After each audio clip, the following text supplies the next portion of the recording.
What's going on, guys? Today I want to talk to you before we get started on our programs about the importance of training to failure. All right, so long story short, I used to do a lot of like high volume training and everything, and then I had to get a real job. I do HVAC, which means a lot of really physical labor, particularly in the hot sun when it's summertime, 110 degrees down here in Texas.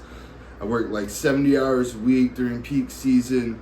However, it's still really important for me to go to the gym. So I had to figure out a way to balance everything, more or less. I had to make my workouts a lot more efficient so I could still hit the gym and get results without being so dragged down, overtrained, super tired all the time, right? So what I came up with is that I have to train to absolute failure every set. Because what I realized when I was like training with all the high volume and stuff, and going to the gym a lot, is that I was not being efficient. I would go in there and do 6 sets of 8, right? But maybe only like 1 set of 8 was to failure. And the sets that go to failure are the sets that benefit you the most. So sometimes what I will do for my like really schedule compressed clients is I'll have them only do like a couple of sets of each exercise to absolute failure, because that is where you really start to get efficient.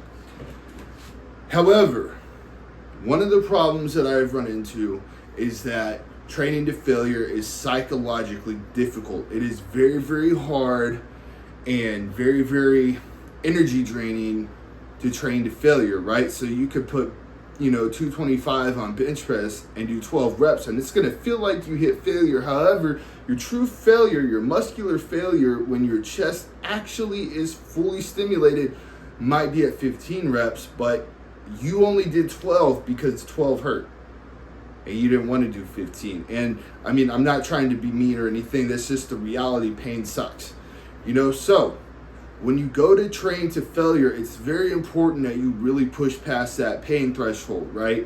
So let me go ahead and just give you a tip, right?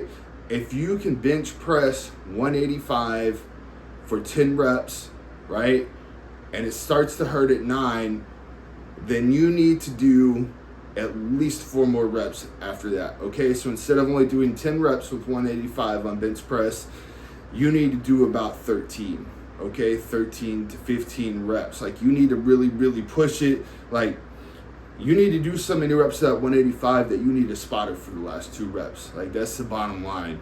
That's why a lot of times I'll have flat press be more of like a CNS booster.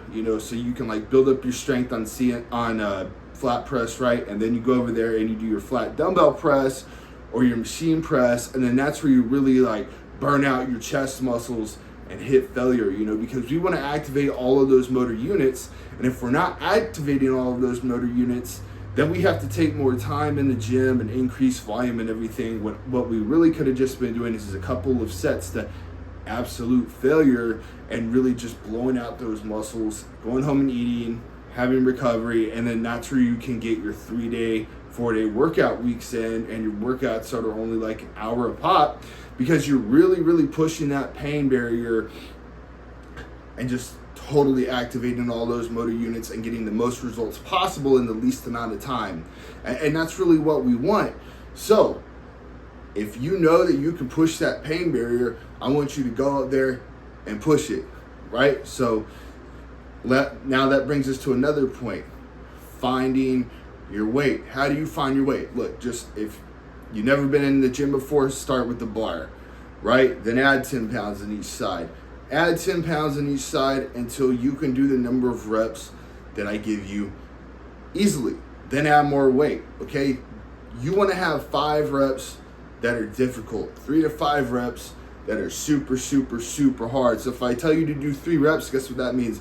That's going to be some super heavy weight, and that's going to be almost impossible. Like if you're doing a squat, those last 2 reps, you're going to barely make it back up to the rack. You're going to wonder, oh my gosh, can I even do this?